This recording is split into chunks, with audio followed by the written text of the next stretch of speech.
Olá pessoal, tudo bem? Aqui quem vos fala é o professor Tom, de História Geral do Cursinho Popular Monteiro Lobato. Galera, hoje trouxe aqui para vocês, junto com a TV Unital, a ideia de uma revisão do Enem 2021, para quem quer ingressar na universidade em 2022, tá certo? Então vamos lá para essa grande prova, esse modelo de prova diferenciado, que traz aí um processo de reflexão, um processo bem importante, de modelo de prova. Então, por isso que temos que atentar para algumas coisas. Em história, no primeiro dia, não podemos esquecer, no primeiro dia, 45 questões, você tem aí na base de 11 a 15 questões voltado aí a essa disciplina. Então, vamos ficar atentos à reflexão, ao contexto, a toda a passagem da humanidade, porque é isso que se pede dentro de uma prova do Enem. Então vamos ficar atentos, uma reflexão, leitura, interpretação é importantíssimo para a prova de humanas. Tá bom, gente? Então vamos lá seguir o que é história, tá? Vamos começar dentro dessa proposta, porque o estudo da humanidade e a sua ação no tempo e no espaço.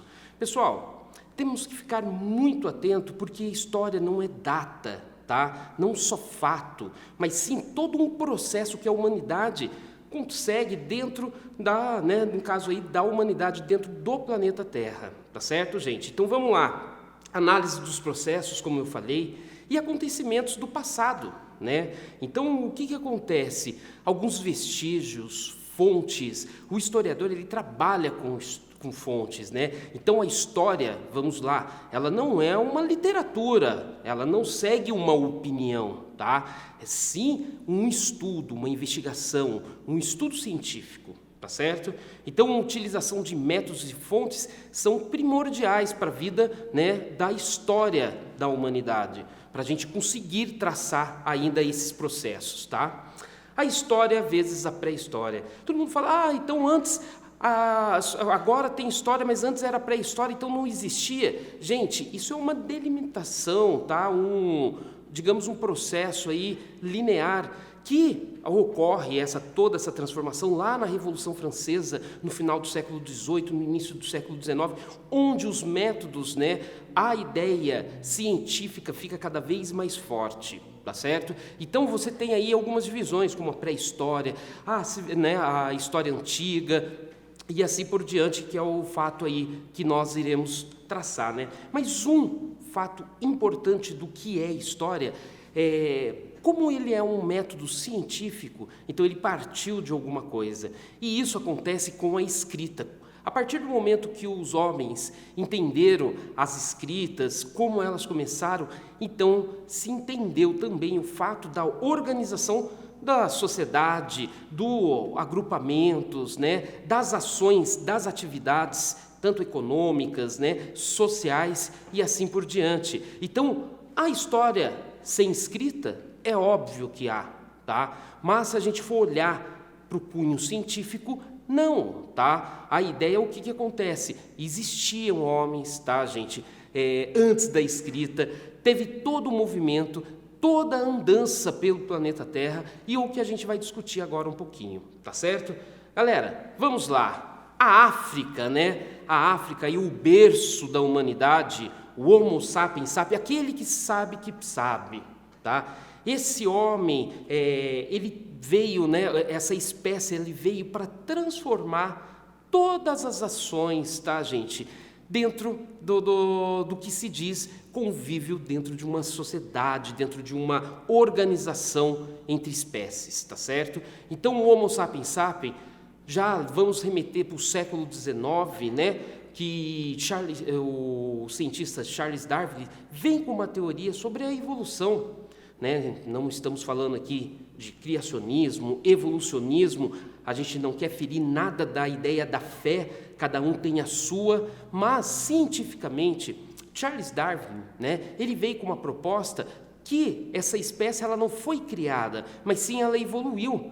Ela sobreviveu, não por ser mais forte, mas por se adaptar melhor ao meio. E o meio que estamos falando agora é o planeta Terra, que é um planeta que tem tudo para ser tomado, né? Então aí, ó, trouxe um mapa para que vocês enxerguem aí, né? O sul aí, né? Lá na África meridional, tá certo? Na África do Sul você tem aí Botsuana, tá, gente? O início aí, os vestígios humanos, os primeiros vestígios, né? Os mais antigos, tá? Então você tem uma teoria da dispersão pela África. E essa dispersão por várias situações, pelo homem começar a entender o meio ambiente, observar, a dominar algumas coisas, saber que a extensão não só as suas mãos, mas agora alguns utensílios que a natureza traz pode ser utilizado. Então, toda essa transformação começa nesse ponto que estou mostrando para vocês. Para a gente entender um pouquinho melhor aqui, eu trouxe aqui rapidamente uma régua cronológica para ser entendida, para enxergar de uma forma um pouco mais rápida. Aquela divisão que eu comentei com vocês lá na Revolução Francesa, que começa a ter o questionamento e vai se romper não só com o mundo social, político, econômico, mas também agora com o mundo científico. E está aí uma forma traçada, né? Então está aí, ó, 4.000 antes de Cristo, você tem o processo da pré-história, depois aí a antiguidade, tá, gente? Que você tem de 4.000 até 476 depois de Cristo. Vocês estão vendo um umzinho aí, né? Que é o ano 1, tá? O primeiro ano, no caso aí, nascimento de Cristo, tá, gente? Por quê? Nós medimos, né? Fizemos toda a cronologia histórica no mundo ocidental pela era cristã, tá? Então vamos lá. Até de 476 a 1453, tá, gente? Você tem aí o período da Idade Média, um período que, digamos, Idade das Trevas, para quem, né? Vamos discutir isso também um pouquinho. E também aí de 1453, da tomada de Constantinopla pelos turcos otomanos, tá, gente? Aí, até 1789, com aí a Revolução Francesa, então vai trazer o parâmetro para a nossa idade contemporânea, tá certo? Vamos lá. A pré-história, gente, ela vai ser dividida em dois momentos, tá? O Paleolítico e o Neolítico. O Paleolítico aí, como eu trouxe aí, pedra lascada, né? O homem que ainda dependia da coleta, da caça, da pesca, instrumentos extremamente rudimentares, como ossos, tá, gente? Pedras lascadas, você pegava aquilo da natureza e utilizava do jeito que ele era, tá? Nomadismo, por que isso, tá, gente? Porque não tem alimento em todos os lugares. Então, acabava aqui o alimento, eles tinham que ir em busca de outros lugares, a temperatura também, né? Você não tem roupas, você não tem essa proteção. O homem, ele nasce pelado, né? Ele nasce sem pelo, sem dente, sem garra, não sabe andar, não sabe falar, diferente de outros animais que eles já nascem meio que sabendo esse processo natural. O homem, de certa forma, ele precisa procurar muitos abrigos provisórios, tá, gente? Então, o que acontece? Nesse período paleolítico, nós enxergamos dessa forma. E grupos pouco numerosos. Por que poucos numerosos? Gente, não dá para ter, né, um público, um grupo grande, não, onde você não tem, né, abrigo, não tem comida, não tem instrumentos para se proteger de outros animais. Tá certo? Esse é o período paleolítico. Mas nesse período, no finalzinho desse período, aí, digamos, uns 12.000 antes de Cristo, você tem um processo muito importante, tá, gente? Que é o domínio do fogo. Isso vai ser muito importante, porque o homem, ele precisa se deslocar. E para se deslocar, muitas vezes, ele precisa de controlar esse instrumento, esse fogo, essa ação que a natureza dá perante aí, né, a observação que vem de raios, como que aquilo acontece, e a partir do momento que o homem domina isso, as coisas começam a se transformar. E daí a gente entende o início do período neolítico, o período da pedra polida e metais, tá, gente? Por que dos metais? Porque desse período a gente vai começar dentro de um processo aí da metalurgia, o homem vai entender esse processo. Então olha aí, a agricultura e a criação de animais, a partir do momento que o homem entendeu como domesticar as sementes, domesticar os animais, colocar, né, dentro de, digamos assim, de cercados para proteger de outros animais, ele começou a dominar a agricultura. Isso vai ser uma grande revolução, tá? Até porque, gente, pensando, o homem ele vai ter vários desenvolvimentos. Por quê? Gente, muito dos instrumentos, né, as pedras, os ossos, agora eles vão ser mais elaborados. Eles vão ser preparados, você vai afiar a faca, você vai afiar o osso agora. Então você tem, o que acontece? Você conhece e você vai usar uma tecnologia muito importante, que é a chamada, a tecnologia aí, ó, das pinças, né? O homem, ele começa a manipular de forma muito mais, com uma destreza maior, digamos assim, tá, gente? No controle, para fazer outros instrumentos, tá? Então agora você não só faz um instrumento para se defender, para caçar, mas também para fazer uma agricultura, tá? Um instrumento que ajuda dentro, né, desse processo, porque agora eu sou seminômade, sou sedentário, eu fico num lugar, mas então eu tenho que armazenar. Como que eu vou armazenar tudo isso? Agora você vai ter, olhando para os dias de hoje, as cestarias, né, as cerâmicas de enfeite, nada. Naquela época era muito importante, além de ser muito difícil de se fazer isso, tá? Mas com as tecnologias das pinças, das mãos dos homens, e também todo esse processo de conhecimento, ele começa então a transformar, a conseguir, de certa forma, estocar mais alimento. Se você estoca mais alimento, você tem alimento para outros períodos, naqueles períodos do ano que não tem alimento naquela região, mas que você não precisa ir para outra região, porque agora você tem ele estocado. Olha a diferença. E esse período vai ser muito importante, porque devido a todo esse desenvolvimento, você também vai ter um desenvolvimento da metalurgia. Então agora o homem ele vai começar a conhecer o ferro, os metais. Agora, você cavar um chão de terra com um pedaço de pau, de osso, é uma coisa. Agora, com um pedaço de ferro, é uma outra conversa. Então, a vida do homem começa a também se transformar. Além de tudo, nesse período, você começa a ter toda a organização social, né? Do homem, da mulher, de toda a sua contribuição para que essa sociedade desenvolva e fique segura, como os homens que vão fazer defesa, muitas vezes guerreiros, tá certo, pessoal? Então vamos lá, trouxe aqui uma questão aí do Enem, tá, gente? Só para que a gente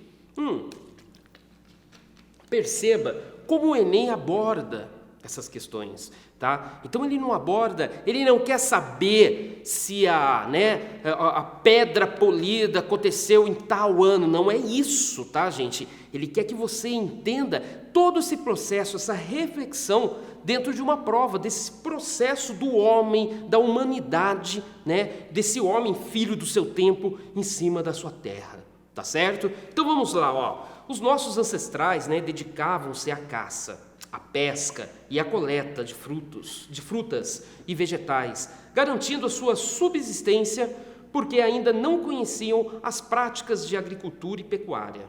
Uma vez esgotados os alimentos, viam-se obrigados a transferir-se o acampamento para outro lugar, tá? Então isso, a gente está falando aí de um período paleolítico, naquele período que a gente é obrigado a se deslocar para outra região atrás de alimento, tá certo? Então aí, ó, o texto refere-se ao movimento migratório denominado o quê? Pendularismo? Não tem nada a ver, tá, gente? Aqui, ó, deixei aqui claro aqui para vocês, nomadismo, tá, gente? Esse homem que se desloca dentro do período paleolítico. Mas vocês perceberam que ele não perguntou para você sobre a questão do paleolítico nem o neolítico? Olha que interessante, ele colocou aqui que o homem precisava se deslocar, tinha esse deslocamento, tá certo?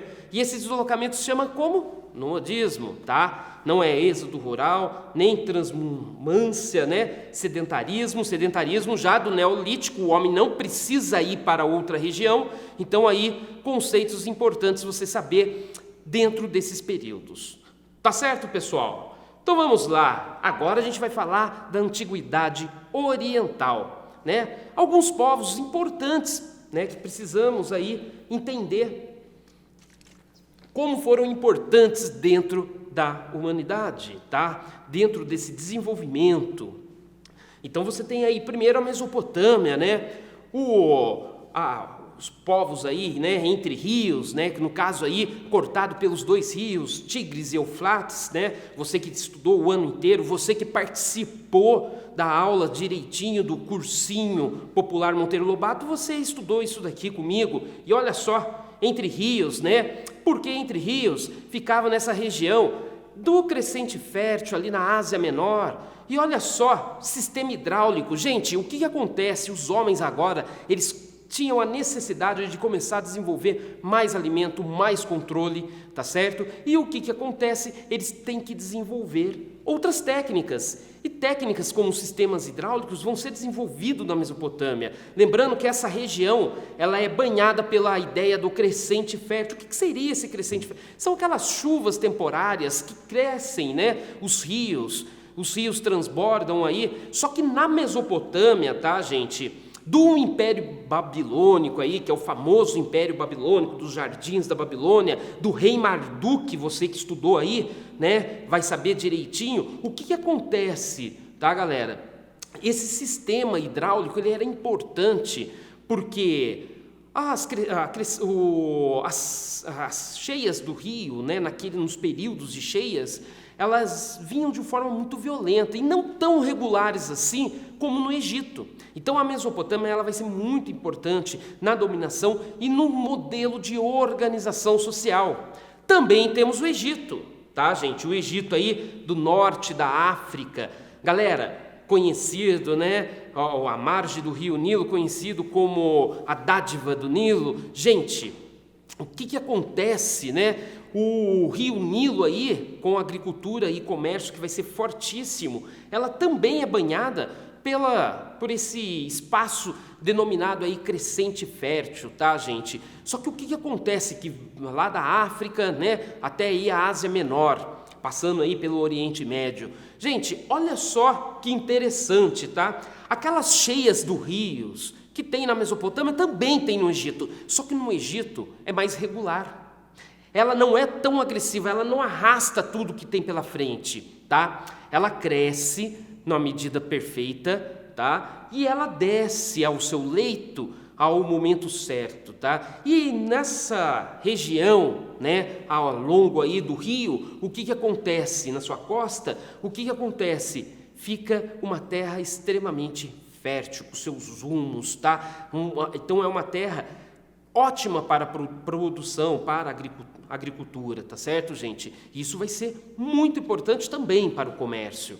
E o Egito também tem a ideia da teocracia. Galera, o que seria teocracia, né? Um conceito importante vocês entenderem, porque você vê em outros momentos da história.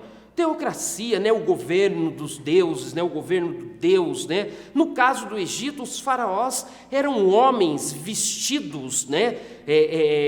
No caso aí, na verdade, Deus vestido de homens, tá, gente? Como se esses deuses, né, usavam dessa roupa, que é o homem, para governar, tá certo? Em nome de Deus, vão ser governados aí desde o Egito, tá? Os hebreus aí, à margens do Rio Jordão, né? Um povo aí com uma agricultura também importante, um pastoreio, uma região extremamente, né, confusa nos dias atuais. Você que estuda aí geopolítica, que é importante também para o Enem, tá, gente? O que acontece? Dos hebreus, importante a gente saber a sua fonte, né? Que a fonte dos hebreus acaba saindo aí pela Bíblia, tá certo, gente? Então, galera, como eu estava falando, né, os hebreus aí, muito importante a gente entender as suas fontes, né, no caso aí, a fonte bíblica. Galera, dois outros povos importantes da gente entender aí, dentro da Antiguidade Oriental, são os fenícios e os persas, tá, gente? Semitas, né, aqueles de origem de Noé, tá, galera? Vem de uma linhagem, né, nessa linha. A agricultura e pesca, suas atividades principais, pois aí ficava na costa do Oriente, aí no Mediterrâneo, tá certo? Alfabeto fonético, importante para o comércio. Então os fenícios, homens que conheciam outras regiões, que iam para outras regiões, né, vão desenvolver aí esse alfabeto importantíssimo, tá certo, galera? Por que ele é importante? Por conta do comércio. E o comércio marítimo, ele não só traz riquezas, mas ele também traz ideias, conhecimentos, tá certo, gente? Porque vai conhecer outros povos. Então fiquem, né, espertos aí com a origem dos fenícios, também os persas, né, os indo-europeus aí da Ásia Menor, zoroastrismo, no caso aí a ideia, né, do homem como o homem com a mistura de Deus, com o homem com um corpo de animal, o homem com o corpo, né, do homem com a cabeça do animal. Ciro I, o grande imperador aí, que vai conseguir fazer a unificação dos persas, tá, gente? Esses persas que vão, muitas vezes vocês vão lembrar aí do filme 300, que vão lá invadir, né, Esparta, a Grécia, são esses mesmos persas, e isso só foi possível porque o Ciro conseguiu unificar aqueles povos, falando em um só povo, tá, gente? E Dário I, que vai organizar em satrápias, tá, gente? Que são chamados os processos administrativos que temos dentro aí no caso da Pérsia, né? Nessa organização construída por Dário I, tá certo? Olha só, gente, eu trouxe mais uma questão aí para a gente ver como que essas questões acabam sendo tratadas dentro aí do Enem. Então aí, ó, o sistema de irrigação egípcio era muito diferente do complexo sistema mesopotâmico, tá, gente? Porque as condições naturais eram muito diversas nos dois casos. A cheia do rio Nilo, tá, gente, também fertiliza as terras com aluviões, mas é muito mais regular e favorável em seu processo e em suas datas, né, do que o Tigre e Eufrates, lá da Mesopotâmia, além de ser menos destruidora. Então, como eu falei para vocês, lá na Mesopotâmia, né, existiam as cheias, mas não tão regulares assim como no Egito. Além de tudo, né, aí fazia aí terras com aluviões, né, com ouros, né, muitos aí, a ideia do metal precioso, né. Então, olha aí, a comparação entre as disposições do recurso natural e questões que revelam a sua importância para o quê? O que a gente está vendo aqui? A desagregação das redes comerciais? Não, a gente não está falando das redes comerciais. Além de tudo, esse comércio era muito pequeno para a gente comparar com uma ideia de redes, tá certo? Supressão da mão de obra escrava? Não, porque a mão de obra escrava aqui, a ideia muitas vezes também da mão de obra compulsória, tá certo, gente? E aí, expansão da atividade agrícola? Com as cheias regulares, como ele está citando ali, não está citando na Mesopotâmia, está citando no Egito, ele já começa falando sobre essa irrigação. O que acontece?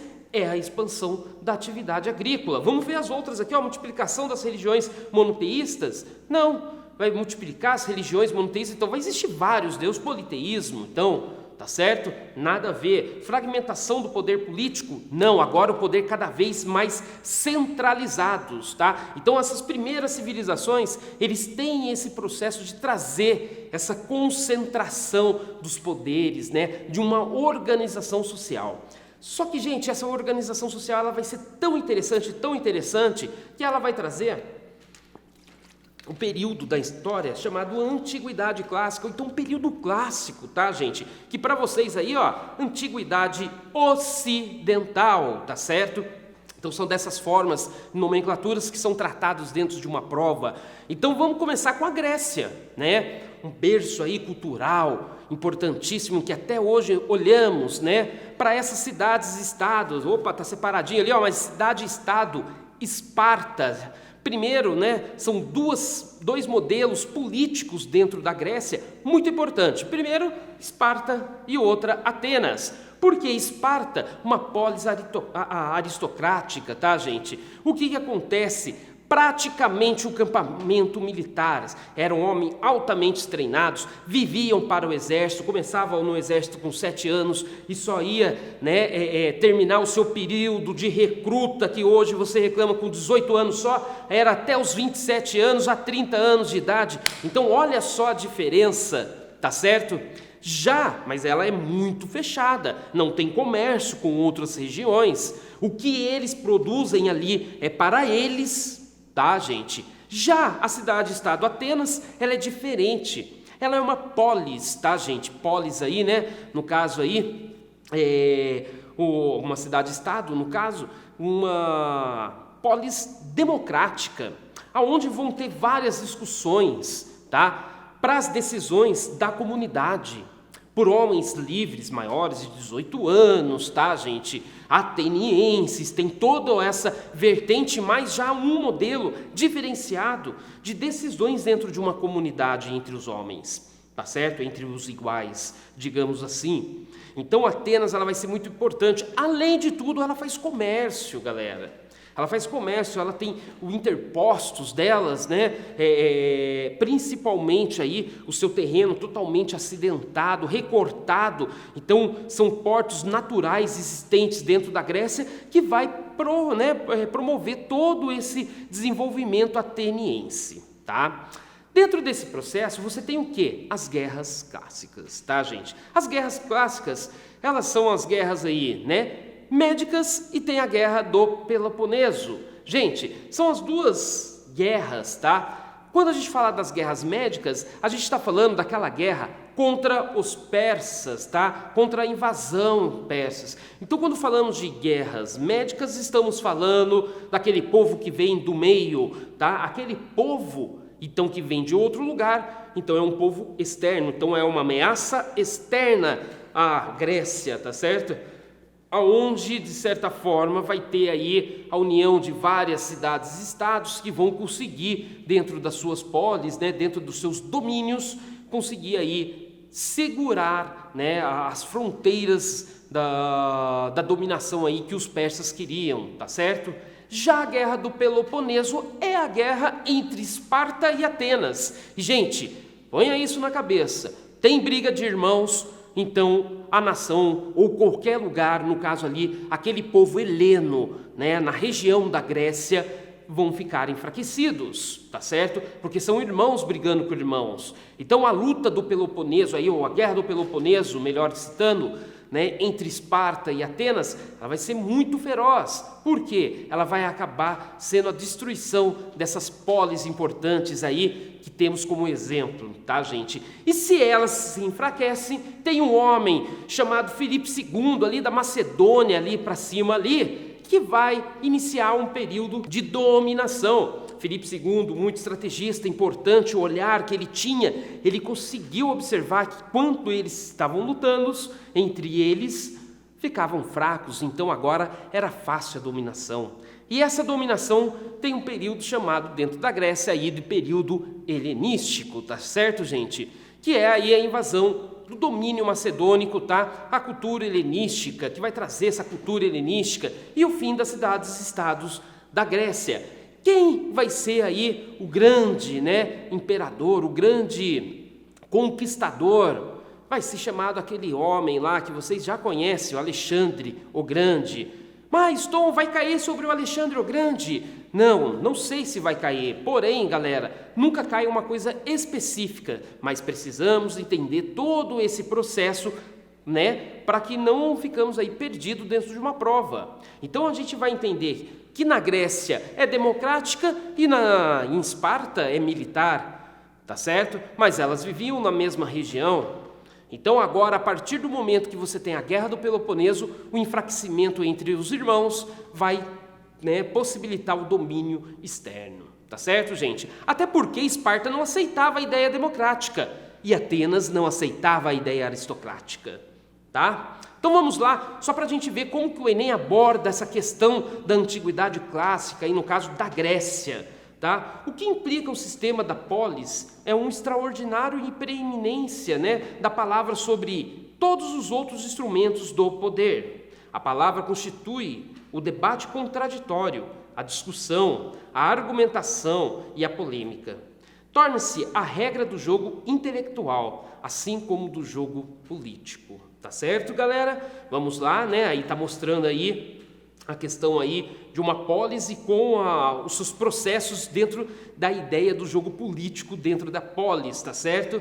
No caso aí, ó, na configuração política da democracia grega, lembrando que é interpretação, gente. Então lá, de novo, na configuração política da democracia grega, em especial a ateniense, a ágora, né, tinha por função, a ágora era a grande praça, tá, gente? Como se hoje a gente fosse aí o lugar do, digamos, a nossa Câmara, né, municipal, onde que são tomadas as decisões da comunidade, tá certo, galera? Olha aí, agregar os cidadãos e todos em torno do rei, de reis, né, que governavam em prol da cidade. Olha, não era o governo por rei, a gente está falando de Atenas, e se estamos falando de Atenas, estamos falando de democracia, e democracia cabe rei? Não cabe, então não é essa.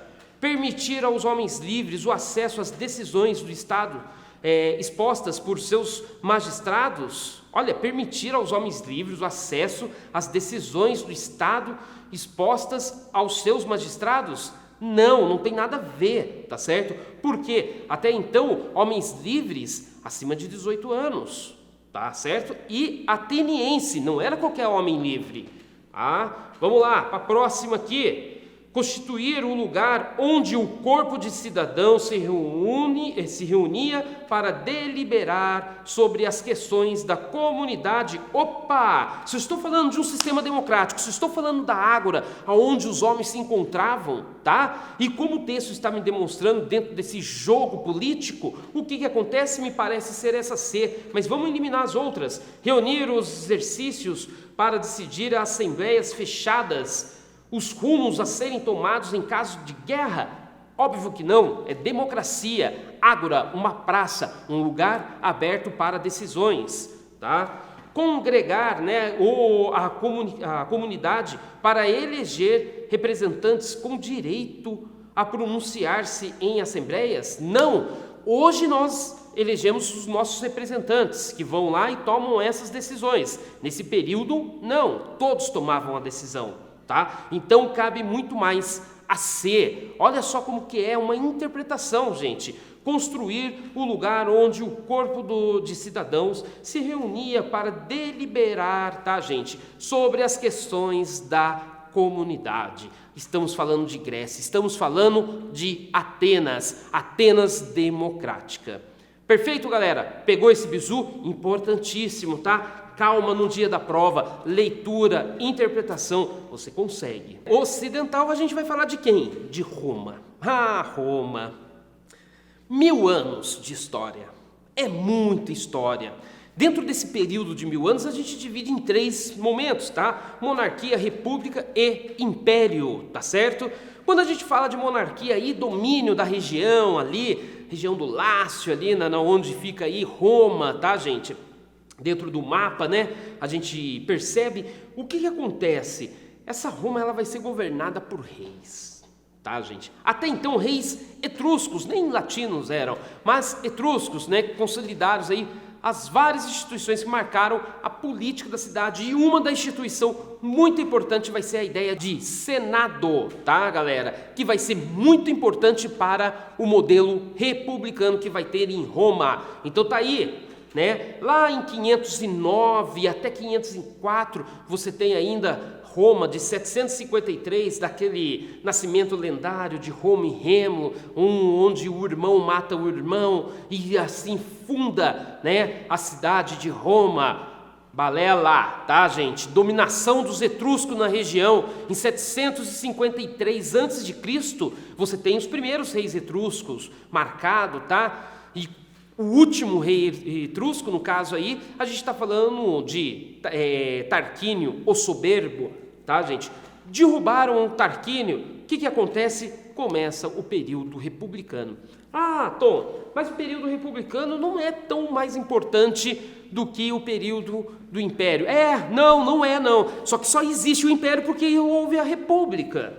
Você precisa associar, entender esse contexto. E aí que está a sacada da história, tá certo? Você entender de forma linear, aí, né? Entender esse processo. E olha só, na República, momento marcado por mudanças de estruturas sociais e econômicas. Olha só, mudanças nas estruturas sociais e econômicas, não é uma coisa qualquer não. E política, olha o tamanho da mudança, né? E por intensa expansão territorial, porque você controlar um pedaço de terra é uma coisa, agora você controlar um outro pedaço bem maior é uma outra organização, uma outra logística importantíssima, tá certo? Então, que vai acontecer na República Romana. Então, se ligue, tá? Aí, ó, ao final, a crescente concentração de poderes deu origem ao Império, tá certo? O que acontece, tá, gente? Nesse período você vai ter várias discussões, várias conquistas sociais, jurídicas,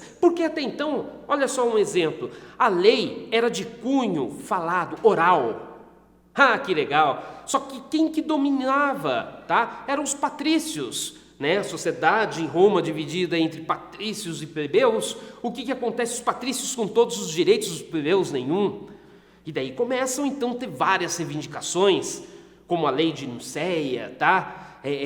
Onde que você vai ter aí o casamento entre romanos, né? Entre patrícios e plebeus, lei de várias leis, inclusive uma lei que vai ser muito importante, que são algumas leis jurídicas, que são as leis escritas. Essa você precisa saber. Por quê? Essas leis escritas, ela vai trazer uma igualdade jurídica, nunca se visto ainda na história, entre os patrícios e os plebeus, onde não existiam essa igualdade, tá? Olha só que legal. Então, a partir de agora, tudo vai ficar um pouco diferente, tá certo? Porque todos vão falar a mesma. Porque, gente, quando é de cunho oral, tá? Está na lembrança dos patrícios. Então ela é uma jurisdição, digamos assim, tradicional ou então cultural, de que o meu pai fazia dessa forma, então pode punir ele assim. E isso ia muito de acordo com os patrícios, não favoreciam os plebeus. Então, para que não acontecesse mais isso, necessidade aí de mais ou menos 455 até 51 você tem a discussão então aí das leis escritas dentro da República Romana, tá certo? Só que olha só o que acontece, vem um império, tá? A concentração da dominação, né? E você tem aí 27 antes de Cristo, a formação desse império. Então tá aí o império que vai começar a ser construído por aquele homem que vai falar vini, vidi, vici, tá, gente? Vim, vi, venci, chamado Júlio César. Ele vai concentrar tantos poderes na sua mão, tantos poderes como senador, que ele vai se tornar um grande imperador. Para não acontecer isso, ele vai ser traído pelo seu filho Brutus, tá, gente?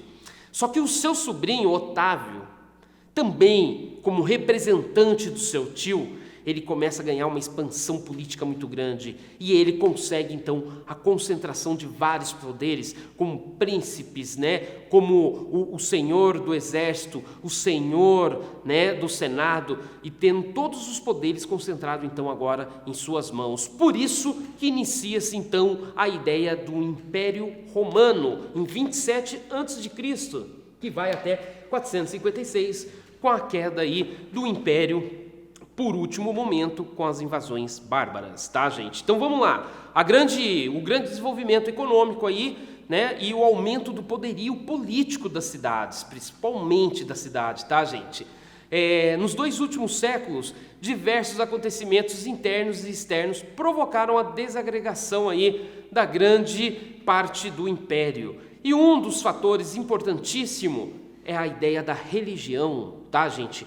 A ideia do cristianismo chegando, porque antes, no caso aí, o imperador, ele era o Deus na terra. Quando ele morria, a gente rezava para o imperador, com a ideia de você ter um único Deus que olha para os humildes, para os escravos, coisas que nenhum Deus até agora fez. Vai ser muito importante, isso vai abalar as relações sociais, políticas dentro do império. Isso vai ajudar Muito, cresceu demais os domínios dos seus exércitos, muito difícil controlar a intenção de cada general de querer ser um imperador. Então, com tudo isso, tá, gente, vai ajudar aí na queda do império e, por fim, né, a invasão dos bárbaros, tá, gente? Então, as pessoas acham que a invasão dos bárbaros que derrubou o império, de jeito nenhum. Na verdade, o império já estava enfraquecido por questões internas, tá certo? Mas olha aí, vamos mais uma brincadeirinha aqui, né, do Enem com a gente. Durante a realeza e nos primeiros anos republicanos, as leis eram transmitidas oralmente, aquilo que eu estava falando para vocês, de uma geração para outra. Então o meu pai fazia dessa forma, que o pai dele fazia dessa forma, e assim foram passando de família em família, tá certo? A ausência de uma legislação escrita, porque o meu pai falou que era assim, fica muito difícil. A partir do momento que você tem uma legislação escrita, permitia aí que os patrícios, né, não manipulassem mais. Então aqui, ó, olha só, a ausência de uma legislação escrita permitia aos patrícios manipular a justiça conforme seus interesses. A partir do momento em 451 a.C., tá, gente? Porém, os plebeus conseguiram eleger uma comissão de 10 pessoas para proteger os seus interesses, tá certo? E olha só, os decênvios, tá, gente? Para escrever as leis, 2 deles, no caso aí, são os juristas, tá, gente? 2 deles viajaram a Atenas, na Grécia, para estudar a legislação de Drácon e Solon, tá, gente? Que são aí 2 legisladores gregos que vão também fazer esse processo das leis escritas dentro de Atenas, tá certo? Olha só, a superação da tradição jurídica oral do mundo antigo, escrita no texto, esteve relacionada ao quê? A adoção do sufrágio universal masculino? Todos os homens podem votar? Não, a gente não está falando disso. A gente só vai falar de sufrágio universal lá na Revolução Francesa. Então aqui não, tá? Extensão da cidadania aos homens livres? Opa, essa é uma coisa legal, porque a cidadania, ela está garantida, de certa forma, ela está aliada à garantia dos seus direitos legais, tá certo? Então tá aí, né? Afirmação de instituições democráticas? Não, a gente está falando de uma república. Lá em Roma não teve democracia, tá certo? Teve em Atenas. Vamos lá. Implantação de direitos sociais? Sim, mas não eram os direitos sociais, e sim direitos jurídicos, tá certo? O cidadão, não toda né? Tripartição dos poderes políticos, isso a gente vai discutir lá no Iluminismo, não aqui. Então não é essa. Então no caso aqui é a B. Vocês estão percebendo que é tudo interpretação? Então tá aí, ó, extensão da cidadania aos homens livres, tá certo? Vamos lá, gente. Agora, período medieval. Gente, período medieval. Porque o que acontece, galera? Tá aí, ó. Idade das Trevas, onde? Porque a Idade Média ficou conhecida como a Idade das Trevas. Mas essa ideia de Idade das Trevas ficou no Ocidente, porque no Oriente houve tantos desenvolvimentos, mas tanto, com o Império Chinês, tá? Asiático, da Índia. Então a gente não pode falar que Idade das Trevas, né, no mundo, não. A Idade das Trevas pode ser, tá, no Ocidente, que também não foi tão assim, Idade das Trevas, mas sim, né, um recolhimento, digamos aí, uma atrofia dos modelos políticos, sociais e econômicos que a gente tinha de conhecimento, de experiência, de existência até então, com a dominação aí dos bárbaros, no caso aí, na Europa Central. Tá certo, galera? Então vamos lá, ó. Feudalismo, né, que é o período medieval, as relações de poderes. Agora, tá? O sistema feudal, ele é um sistema emergencial econômico, tá? É uma troca de liberdade, da minha liberdade, por proteção do Senhor. Então eu vou para as terras do Senhor, onde Ele vai se dedicar a me proteger e eu trabalho para Ele para alimentar tudo isso daí. E a gente não sofre, então, com a ideia das invasões bárbaras. Perfeito, galera? Então, olha só, tá? Feudalismo foi essa relação econômica emergencial, tá? Mas ela vai trazer uma questão das camadas sociais que ela vai ser estamental, elas não vão ter mudanças. Então, se o cara é senhor, ele é senhor. Se o cara é servo, ele é servo. Ele nasceu servo, ele vai ser servo. Não tem essa mobilidade. Então, inclusive a gente brinca, né, dentro da Idade Média, desse período da Alta Idade Média, principalmente, sobre a triangulação. Os homens que oram, que eram aqueles homens religiosos da igreja, os homens que lutam, tá? Que são os homens, os senhores feudais que dominam as ferramentas, que dominam as armas, os cavalos, né? E os homens que trabalham, tá certo? Que são aqueles para alimentar. Então, eu tenho alguém para rezar por mim, eu tenho alguém para me proteger e eu trabalho para que eles tenham essas condições de fazer tudo isso. Olha que legal, tá certo? Só que esse sistema não vai dar certo. Então, primeiro, você tem a suzerania e a vassalagem, tá? São relações entre iguais, tá certo? Horizontais. Então, os de homens, de senhores feudais, tá certo?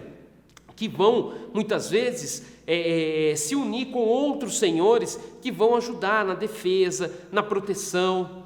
Essa suzerania e vassalagem até deu um nome de um contrato, deu uma ação de um contrato muito importante entre homens, né?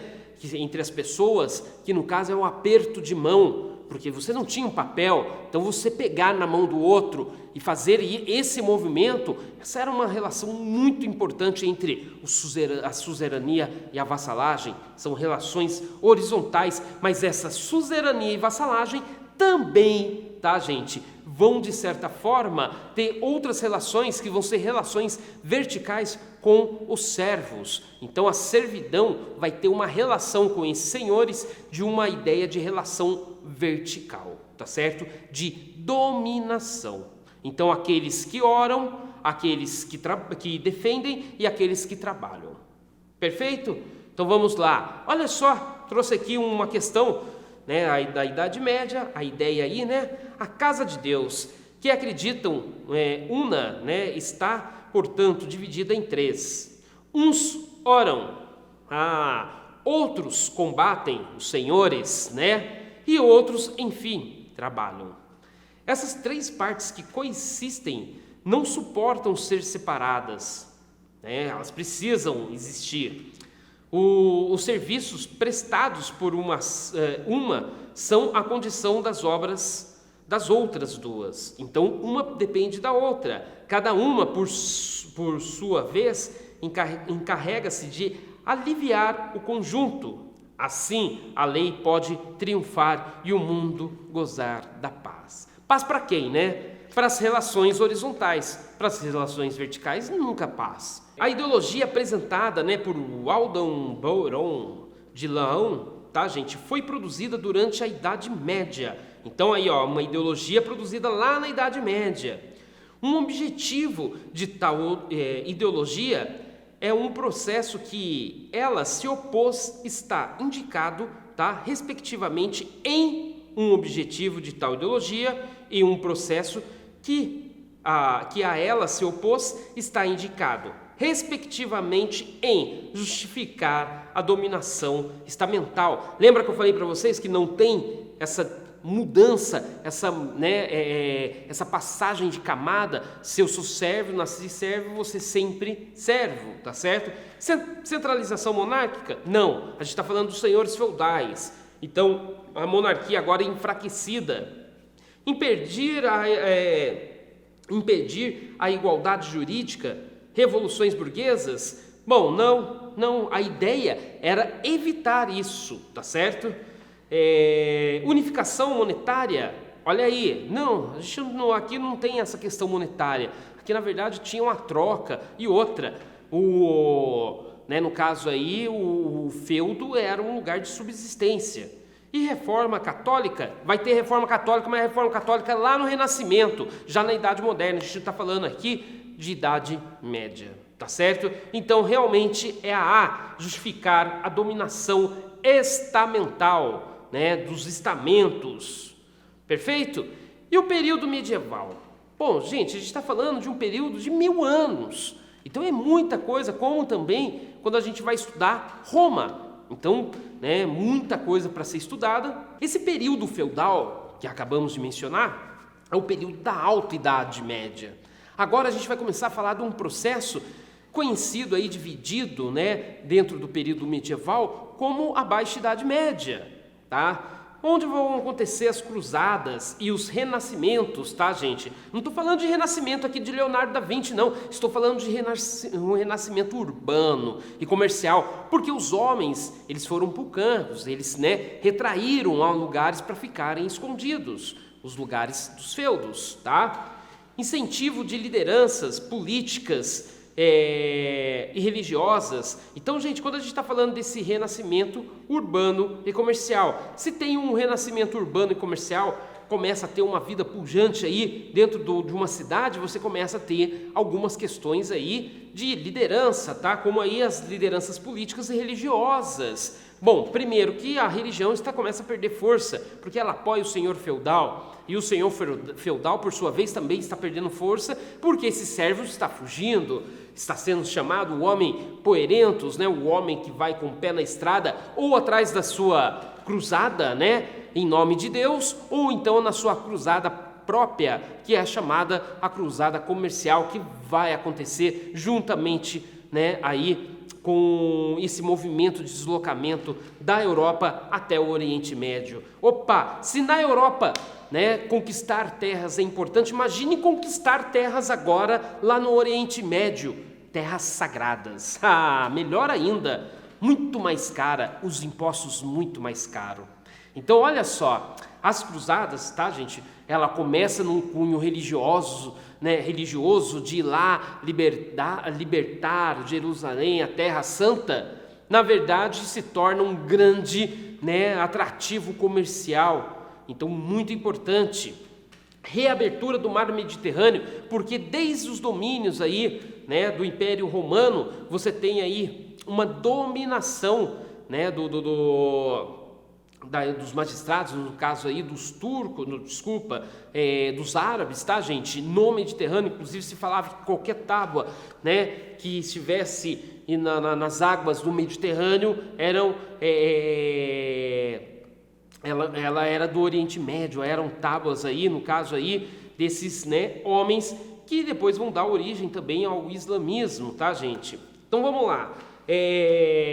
A reabertura do mar Mediterrâneo vai ser muito importante, porque vão ser interpostos, né, comerciais com portos importantes. Depois a gente vai perceber isso ao longo, né, da história, alguns portos como na Itália, tá, gente, na França, e que vão ser importantíssimos para os comércios nesse mar, tá? O renascimento comercial, como eu falei para vocês, ele vai trazer novas rotas entre cidades, entre povoados, tá certo? Moedas, e essas moedas importantíssimo, porque para você fazer o comércio, porque senão é escâmbio, eu troco o meu produto com o seu produto. A ideia agora é a gente trocar o produto pela moeda e a organização, tá, gente?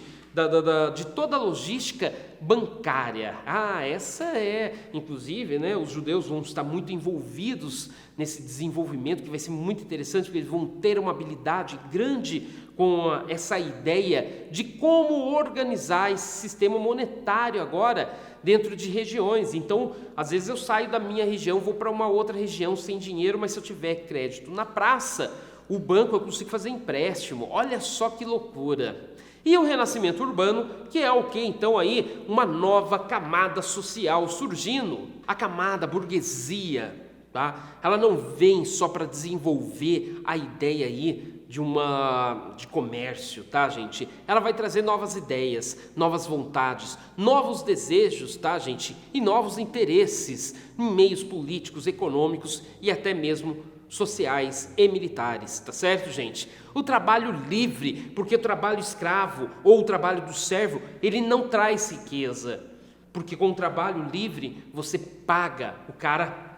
trabalha para ter aquilo e ele vai colocar esse dinheiro de novo no mercado e vai ter giro, porque ele vai precisar comprar o sapato da sua loja e assim por diante. Inclusive você vai ter as corporações de ofícios, que é a regulamentação aí, né, dos mestres com os seus preços, com uma reorganização de produção. Então agora você tem todos os elementos possíveis, tá? Para que você chegue na Idade Moderna, onde vão ter o fortalecimento dos reis, tá? A Igreja Católica participando desse meio, né, de desenvolvimento político e assim por diante, tá certo? Então vamos lá, tá aqui, ó. Mas era sobretudo a lã, né, que os compradores vindos de Flandres ou da Itália procuravam por toda parte. Para satisfazê-los, as raças foram melhoradas através do aumento progressivo das suas dimensões. Esse crescimento prosseguiu durante todo o século XIII. As abadias, né, da ordem de Chester, onde eram utilizados os métodos mais racionais de criação de gado e desempenharam certamente um papel determinante nesse aperfeiçoamento. Galera, tudo precisava ser desenvolvido, inclusive as técnicas de produção, tá? As técnicas de agricultura e também as técnicas de criação, da domesticação desses animais, tá certo? E isso vai trazer muitos benefícios, mas vamos lá. O texto aponta para a relação entre o aperfeiçoamento da atividade pastoril e o avanço técnico na Europa ocidental feudal, que resultou, né, no caso aí, crescimento do trabalho escravo. Não, a gente está falando de um período que o trabalho escravo ele não combate, ele não é importante, não, na verdade, ele não encaixa dentro desse modelo que vai ser o primeiro processo aí para o capitalismo, tá certo, gente? Então ele não cabe. Desenvolvimento da vida urbana, essa é importante, inclusive é essa questão, é o desenvolvimento urbano, mas vamos ver as outras. Padronização dos impostos locais, nem isso não significa que vai trazer uma, digamos aí, uma melhora nesse desempenho, nesse aperfeiçoamento aí, né, da questão rural, tá certo, gente? No caso aí, né, da criação dos gados. Desorganização do processo produtivo, na verdade eles estavam tentando organizar alguns processos produtivos urbano, não rural, tá certo? E desconcentração da burguesia, na verdade não, era a formação de uma burguesia que estava ficando cada vez mais forte e também colocando as suas ideias, tá certo, galera? Então vamos lá, aí, período moderno, agora sim, começa um período que vai ser o período conhecido pela transição desse sistema feudal, desse sistema que falamos até agora, para um sistema diferenciado, no qual o capital vai ser muito importante. Nesse desenvolvimento todo, o que a gente vai enxergar vai ser o renascimento, tá, gente? E o renascimento cultural, seja ele literário, na pintura, artística, arquitetônica, tá, gente? O que acontece? Esse renascimento, ele vai ser muito importante para mostrar todo esse desenvolvimento dessa camada, essa nova camada, né, surginte aí, que no caso aí é a camada da burguesia e que vai ter um poderio, né, econômico muito grande. E, gente, o Renascimento, ele traz novos conhecimentos, novas abordagens, né? O homem agora no centro do universo, não mais Deus como era dito lá na Idade Média, né? Que Deus, tudo era razão, é porque Deus queria. Nesse momento, no Renascimento, o homem começa a questionar tudo, ele quer de forma racional, inclusive a burguesia. Por quê, gente? A burguesia, ela não quer agora somente ficar rezando para a ferida da minha perna sarar, ou para o machucado do meu ombro melhorar. Agora eu quero que tenha desenvolvimento, porque eu tenho condições, eu tenho capital para investir no melhoramento da minha permanência aqui na Terra. Olha que loucura o pensamento que a burguesia começa a impor agora. Então você vai ter um desenvolvimento da medicina, tá? Inclusive o Leonardo da Vinci, se você colocar lá, ele vai fazer dissecação, né, de vários corpos, porque para entender essa anatomia, para atender ao farmaco, as plantas e as suas ações no homem, porque eu quero que melhore a minha ferida, não vou ficar mais rezando, esperando que Deus cure, porque agora eu sei de uma forma racional, pela experiência, pela ciência, que existe alguma coisa que pode me ajudar, que pode me curar. Então olha como que vai ser importante isso. Então você vai também ter aí a reforma e contra-reforma, porque até então, gente, a gente estava falando de um momento, tá, na onde que Deus tudo queria, né, que você precisava de um mediador, que a Bíblia eu não sabia ler, até porque a língua era muito complicada, tá certo? Com a reforma você vai ter vários questionamentos, e principalmente um questionamento por toda a riqueza que a igreja está levantando, por todo aquele desenvolvimento que ela vai criar. Então, olha só que loucura! Agora você começa a questionar esse poder da igreja, esse poder de Deus. Eu não estou questionando Deus, estou questionando a minha relação com Ele. Agora é diferente. Martinho Lutero, ele vai falar uma coisa muito importante, que ele não precisa de um padre para mediar o que ele vai pedir para Deus, porque agora ele pode pedir. Tá, gente? Em contrapartida vem a contra-reforma da Igreja Católica, que vai criar até mesmo a ideia da Santa Inquisição, onde vão ser as caças bruxas, né? Vão queimar os livros proibidos, tá certo, gente? Então, olha como vai ser importante esse movimento para o período moderno, tá? São os questionamentos rompendo com aquele mundo antigo e agora olhando para o mundo novo. E o absolutismo, essa centralização do poder nas mãos do rei, justificado pela igreja, aquela mesma igreja que também justificava aquele sistema horizontal e vertical que existia de relações lá na Idade Média.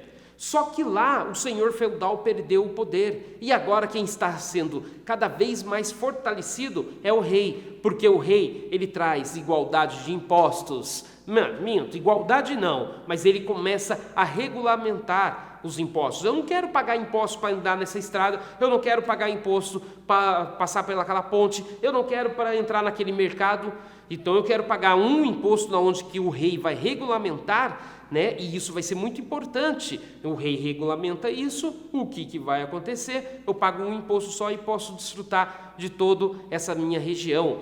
Olha que importante. Também uma outra coisa que o absolutismo, que os reis vão conseguir fazer é regulamentar, tá, gente? A ideia de pesos e medidas. Imagine só, se aqui, isso aqui tem 1 litro, lá tem 2 litros. Não pode, eu preciso regulamentar isso. E pelos estudos e todo pelo desenvolvimento que os reis impõem, eles conseguem isso. Só que, gente, essa centralização política, né? E a burguesia percebeu nos reis, tá, gente? Uma coisa muito legal, porque com o rei no poder, nada vai acontecer comigo, porque quem paga os impostos sou eu.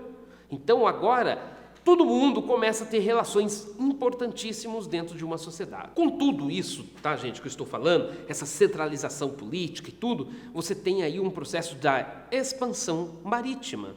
Gente, a expansão marítima ela só foi possível por conta do desenvolvimento da ciência, controle dos instrumentos, tá, marítimos, né, no caso aí o translábio, né, a ideia da bússola, o controle das estrelas, no caso aí, você ter o mapa, seguir, ter essa referência, tudo isso por um desenvolvimento de estudo da Escola de Sagres de Portugal, tá certo, gente? E essa centralização política, ela permite um grande investimento para você ir conquistar novas terras. Um dos grandes empecilhos de você conquistar essas novas terras é que você tem que atravessar esse mar. E atravessar esse mar ele trazia medo, ele trazia esperança, mas ele trazia medo, temor. E muitos desses homens tinham medo de se lançar. E Portugal, ela foi a grande pioneira a fazer isso. Então olha aí, ó, todo homem de bom juízo, aquele que fica olhando para o precipício, né? Quando você olha para o precipício, dá vontade de pular. Opa! Olha só, aquele homem que olha para o mar tem vontade de ir, mas ele também tem medo. Então tá aqui, ó, todo homem de bom juízo, depois que tiver realizado a sua viagem, reconhecerá que é um milagre manifesto ter podido escapar de todos os perigos que se apresentam em sua peregrinação. Gente, a gente está andando no mar, onde que a gente não tem um domínio, tá certo? Com os instrumentos rudimentares desenvolvidos pela ciência, porém ainda não todo o domínio, tá? Tanto mais que há tantos outros acidentes que diariamente podem aí ocorrer, que seria coisa pavorosa àqueles que aí navegavam, querer pô-los todos diante dos olhos quando querem empreender as suas viagens. Então, olha só, esse relato, tá, gente, associado ao imaginário das viagens marítimas da época moderna, expressa num sentimento de gosto pela aventura. Bom, o homem, ele é movido pelo gosto, sim, da aventura, mas o medo, de certa forma, poda um pouco esse gosto. O fascínio pelo fantástico, na verdade, não pelo fantástico, mas sim pelo desconhecido, tá, gente? Temor do desconhecido? Opa! Esse relato associado ao imaginário das viagens marítimas da época moderna expressa um sentimento do quê? De temor do desconhecido, tá certo, gente? Então tá aí, ó, todo homem de bom juízo, né? Interesse pela natureza? O homem, na verdade, ele vai explorar muito a natureza, e até hoje acontece, tá? Purgação dos pecados? Eu tenho vários pecados, para pagar esses meus pecados vou me lançar ao mar? Não, tá, gente? Então, o que melhor se encaixa aqui, no caso, o temor do desconhecido, tá certo? Pessoal, as grandes navegações, né? Um assunto aí que geralmente pode ser abordado, tá? Dentro da prova do Enem. Então, olha só, produtos, né? Essas navegações, ela vai trazer a ideia de novos produtos e de produtos em abundância, novos mercados e territórios de domínios. Uma outra coisa que vai ser importante, a tecnologia marítima, como eu falei, que isso, com esse desenvolvimento da ciência, com a Escola de Sagres, você vai ter o quê? Esse pioneirismo português se lançando aos mares, até mesmo pela sua centralização política, tá certo? Práticas mercantilistas, agora a gente vai falar do protecionismo, do colonialismo, do metalismo, protecionismo, aquele fechamento, né? Eu vendo para você, mas eu não compro nada. Colonialismo, domínio de outras regiões para fazer colônias de exploração, de povoamento e assim por diante. Metalismo, o acúmulo de metais preciosos, isso vai garantir o poder no caso aí do poder central. Opa, isso é perigosíssimo no caso, né? Monopólios e lucros comerciais. Então tá aí, enriquecimento com tráfico de escravos. Você vai ter vários monopólios, na onde? Nas suas colônias. A metrópole vende e a colônia compra. E os lucros comerciais, esses lucros nunca ficam nas colônias, são remessas de lucros mandados para dos seus países de origem, tá certo, gente? E com o enriquecimento com o tráfico negreiro, tá, gente? Esse tráfico de escravizados vai ser muito importante para esses países europeus se fortalecer centralmente, tá, galera? Então tá aí, ó.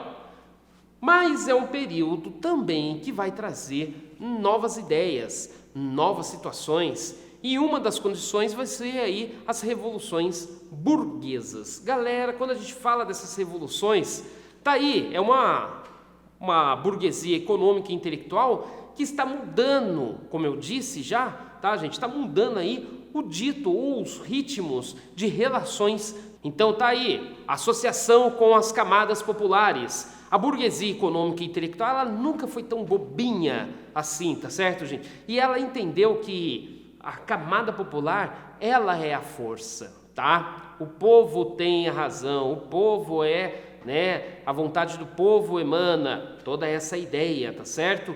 Ruptura, mudança das estruturas. Gente, quando a gente fala desse momento aqui, ó, de ruptura, né, das estruturas, a gente começa a falar agora do pensamento iluminista, que vai banhar essas ideias, né, desses homens das luzes, que vão banhar aí um novo modelo de mundo, tá? Divisão dos poderes, que o Estado é laico, né, não tem as relações com a igreja, que existem aí então o poder para controlar o outro poder, o poder jurídico, legislativo, né, judiciário. Então tudo isso vai ser muito importante com o desenvolvimento desses homens.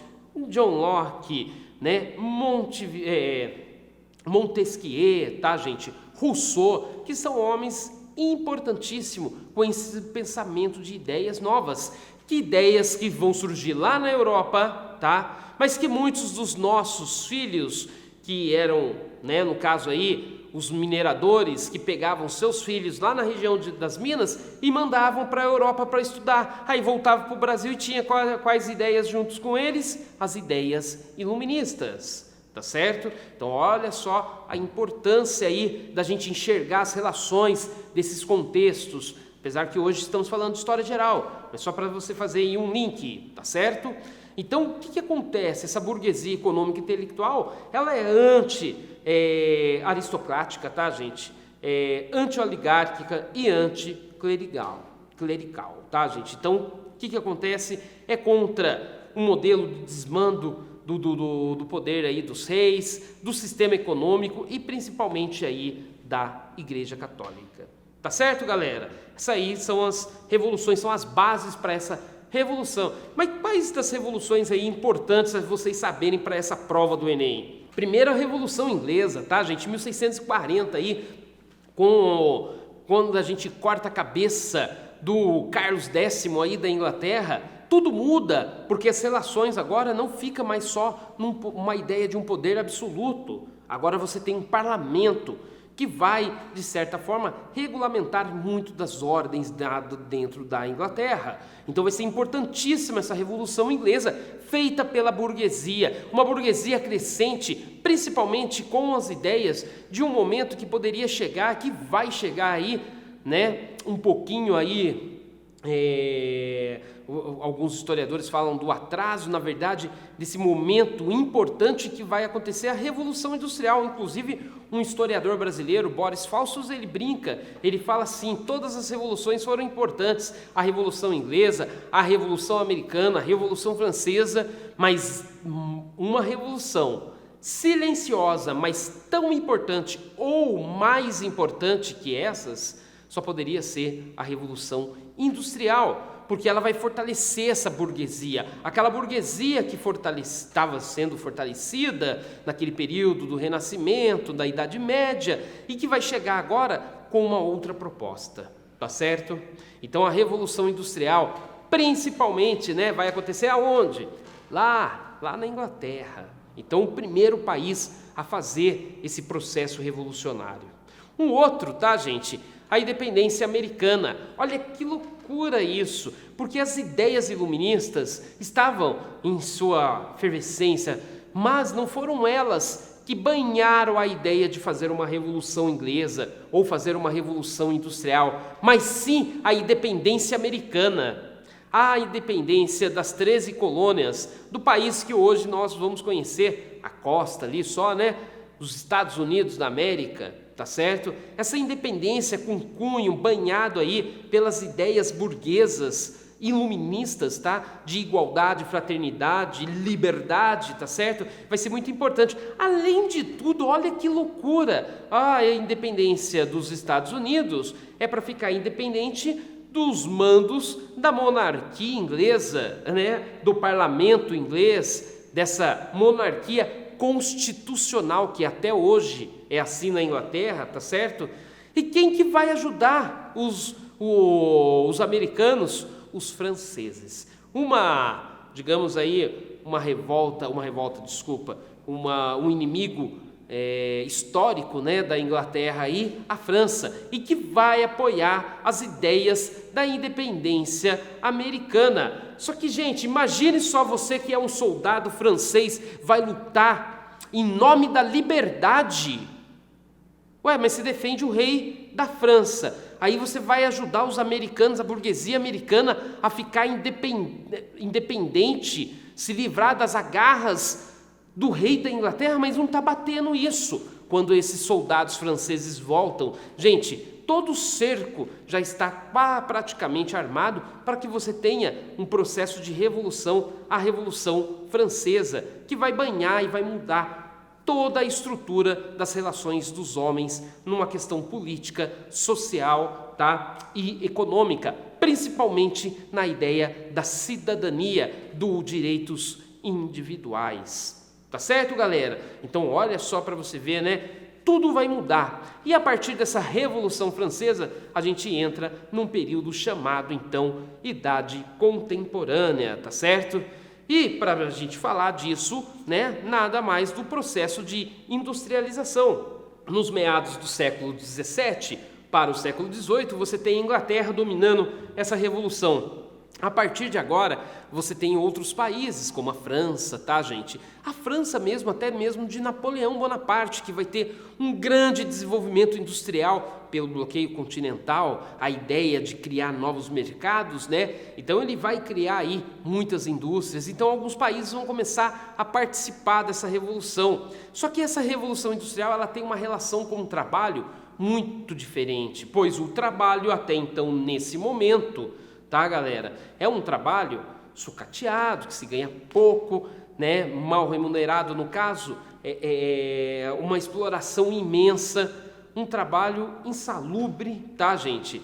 Então você tem o fim da propriedade comunal, porque antes o homem, né, livre, digamos aí, ele tinha as terras comunais que ele podia caçar, que ele podia tirar uma madeira, que ele podia jogar alguma coisa, porque aquela terra era comum a todos os homens. A partir do momento que você tem o fim dessas terras, esses homens muitas vezes vão se deslocando também para as regiões urbanas. Então as relações capitalistas no campo vão ser muito acirrado, inclusive com o acirramento que vai acontecer do cercamento, tá, gente, na Inglaterra, que vai pegar toda aquela população rural e vai jogar lá na região urbana. Para quê?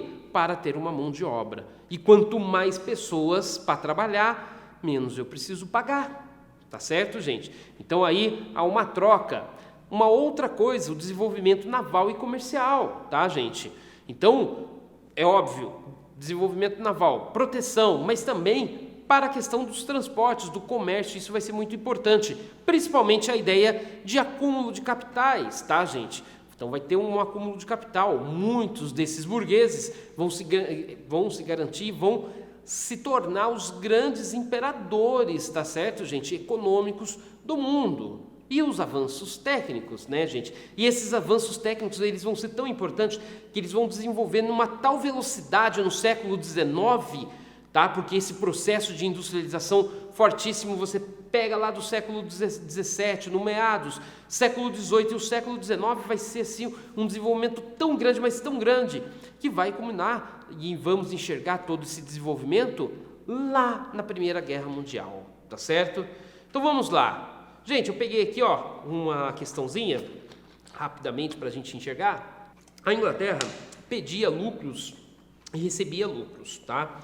Tudo se transformava em lucro. As cidades tinham sua sujeira, né, lucrativa, suas favelas lucrativas, sua fumaça lucrativa, sua desordem lucrativa, sua ignorância lucrativa, seu desespero lucrativo, as novas fábricas e os novos altos fornos, né, eram como pirâmides, mostrando mais a escravidão do homem que o seu poder. Então vamos lá, isso é o que está acontecendo, né? Todas essas mazelas, digamos, urbanas, elas são lucrativas. Essa é a ideia aí do texto, né? Qual relação é estabelecida no texto, né, entre os avanços tecnológicos ocorridos no contexto da Revolução Industrial Inglesa e as características das cidades industriais no início do século XIX?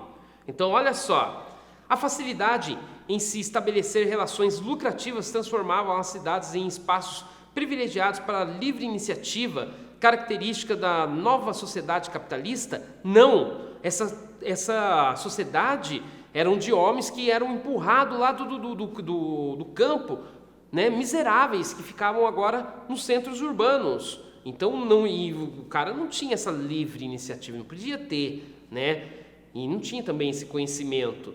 O desenvolvimento de métodos de planejamento urbano aumentava a eficiência do trabalho industrial? Não, porque muitas das vezes, tá, gente? Tá aí, ó. Muitas das vezes, esses trabalhadores, tá, gente? Eles acabavam sendo colocado em qualquer espaço, em qualquer lugar. Então, foi crescendo. E outra, no caso aí, as indústrias elas eram construídas em lugares estratégicos para elas, tá certo? Não para um desenvolvimento da vida urbana. A construção de núcleos urbanos integrados por meios de transporte facilitava o deslocamento dos trabalhadores das periferias até as fábricas? Não tinha nada disso, tá certo?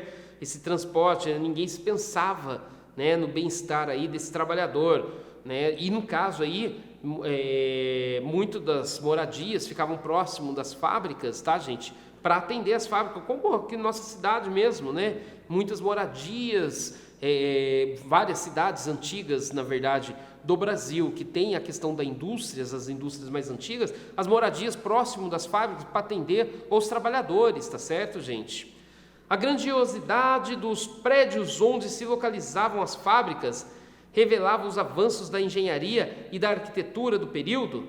Não eram os prédios que iriam mostrar esse avanço, tá certo? Mas vamos lá, tá aí, ó. Transformando as cidades em locais de experimentação estética e artística? É óbvio que não, tá, gente? Cidade era um lugar para que você tivesse lucro, então não se tinha muito essa ideia de estética, tá? Nada nessa ideia de desenvolvimento, principalmente artística, tá, gente? Por favor.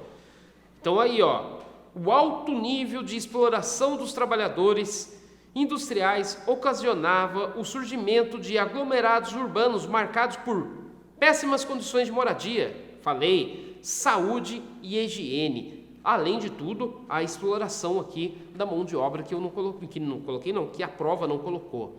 Tá certo, galera? Aí para que você entenda como que eles vão abordar esse período aí dessa idade moderna para a idade contemporânea, olhando que não é só isso que eles podem abordar vários outros assuntos, mas essa aí veio a calhar, tá certo, gente? E o imperialismo? Então, dentro do século XIX, tá, gente, você tem uma ideia de imperialismo. Bom, a gente teve um primeiro momento de imperialismo com, né, os portugueses e os espanhóis, com os domínios de várias regiões do mundo. Agora a gente está falando de um novo domínio, tá certo?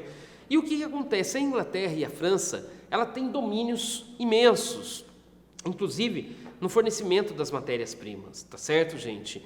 De mercados consumidores, porque não adianta você só produzir e não ter ninguém para comprar. Então o mercado consumidor vai ser muito importante nesse momento, tá? A missão civilizadora, tá certo, gente? Então tá aí, a missão civilizadora do homem branco, de levar, né, para aqueles que não tiveram a oportunidade de ser civilizado, o conhecimento. E daí você ia lá explorar aquela mão de obra, tá? Fazia eles de escravo, praticamente, tá certo? Domínio da Ásia, olha só, gente, protagonismo inglês, né? E o domínio da África aí, que vai ser uma conferência de Berlim que vai acontecer, né, na Alemanha, por um desenvolvimento aí de um domínio, porque agora começa a Alemanha e a Itália reivindicar, e o Império Austro-Húngaro, tá, gente? Reivindicar espaços de terras em outras regiões do mundo, para quê? Para ter matéria-prima, mercado consumidor, tá? Escoamento de várias outras coisas. Então, o que acontece? Esse é um período, esse imperialismo, ele vai trazer essas ganâncias, né? Esse desenvolvimento, e principalmente esse desenvolvimento industrial que está acontecendo, tá certo? Então está sendo produzido muitas coisas, inclusive nesse momento se produz também uma coisa chamada armas, tá, gente? Que depois vai ser conhecido como paz armada, né? Tava tudo uma mil maravilhas na Belle Époque, tá, gente? Considerada a Belle Époque do final aí do século XIX ao início do século XX. Mas só que o que acontece? Por trás a gente estava produzindo armas, a gente estava se preparando para um conflito ainda maior, tá certo? Então tá aí, ó, três décadas, de 1884 a 1914, separam o século XIX, que terminou com a corrida dos países europeus para a África, com o surgimento dos movimentos de unificação nacional da Europa, no século XX, que começou com a Primeira Guerra Mundial. Eu já vou falar até um pouquinho disso para vocês. é o período de imperialismo, da quietude estagnante, né, da Europa e dos acontecimentos empolgantes na Ásia e na África.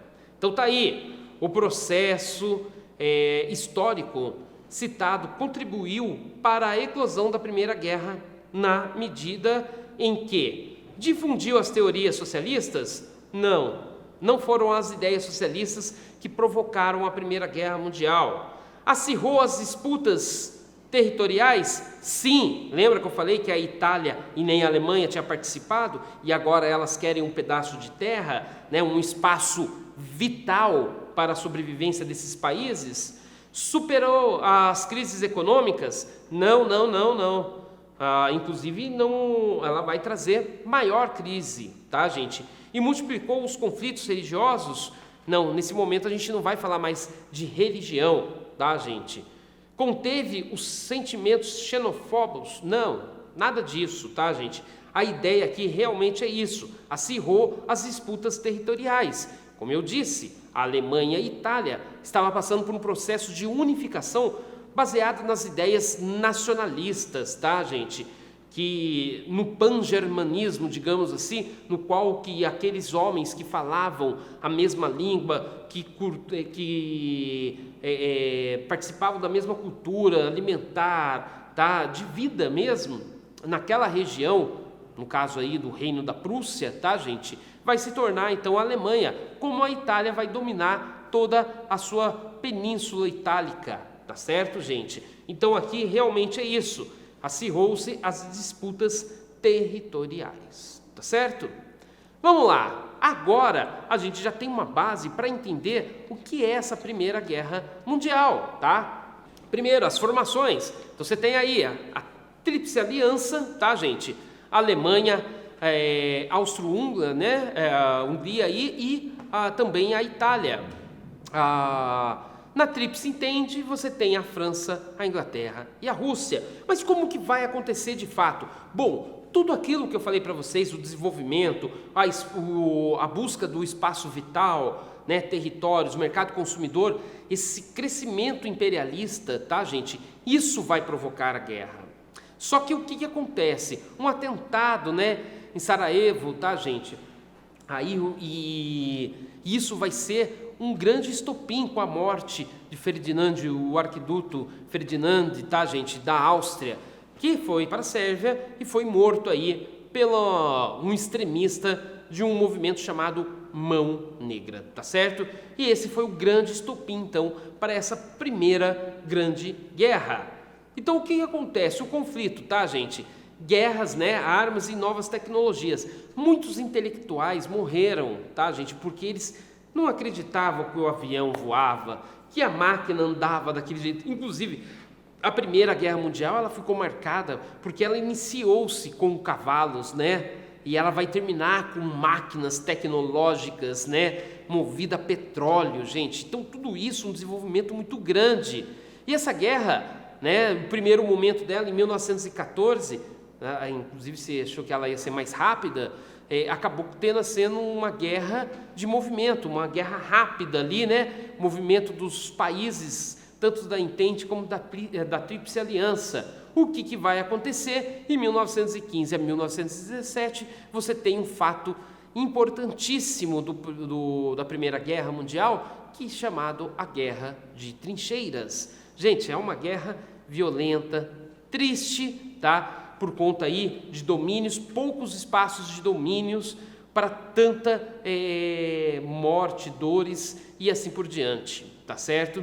O que acontece para ajudar a Rússia sai da guerra em 1917? Então, quando a gente olha aqui, a Tríplice Entente, ela fica um pouco aí desfavorecida. Por quê? Gente, a Rússia vai passar por um processo da sua revolução, chamada a Revolução Russa de 1917. Essa revolução que vai vir com uma ideologia socialista, tá certo, gente? Mas de uma Rússia que ainda seguia modelos feudais. Então ela era um resquício ainda de uma França feudal de 1789. Só que a gente está falando de 1917. Nesse momento, a Rússia, então, ela provoca essa grande revolução, né? O seu povo. Então, a Rússia ela vai ter que sair da guerra para enfrentar os seus problemas internos, tá certo?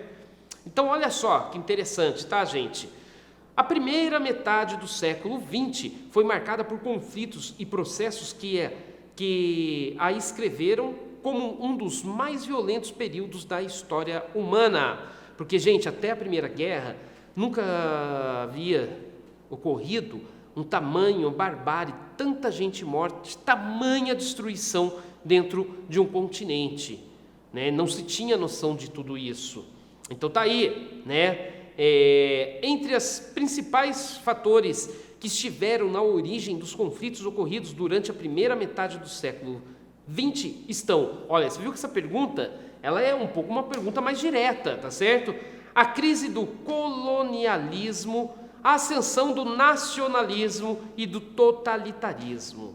Bom, é essa, mas vamos ver as outras. Olha aqui, o enfraquecimento do Império Britânico, não, o Império Britânico só cresceu, tá certo?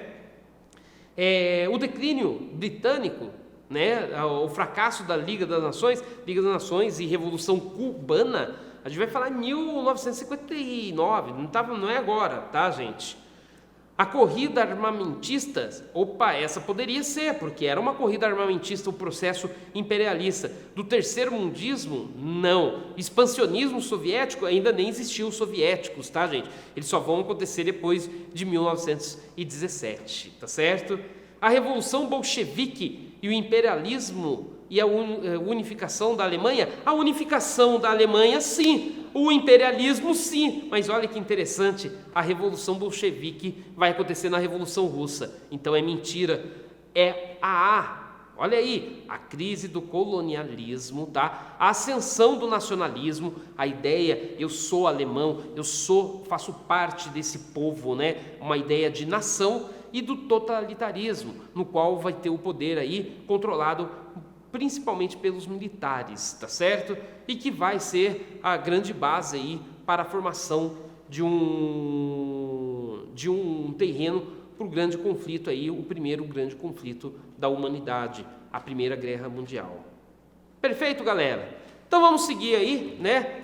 Primeira Guerra Mundial, qual foi o desfecho? Primeiro, vitória da Tríplice Entente. Então, a França, né, no caso aí a Inglaterra, os Estados Unidos, né, que vai brincar aí também, de certa forma, eles vão ser os vitoriosos, tá, gente? Só que o que acontece? O armistício, que vai ser assinado em novembro de 1914, que é apenas uma pausa, né, um cessar-fogo aí entre essas potências, né, no caso europeias.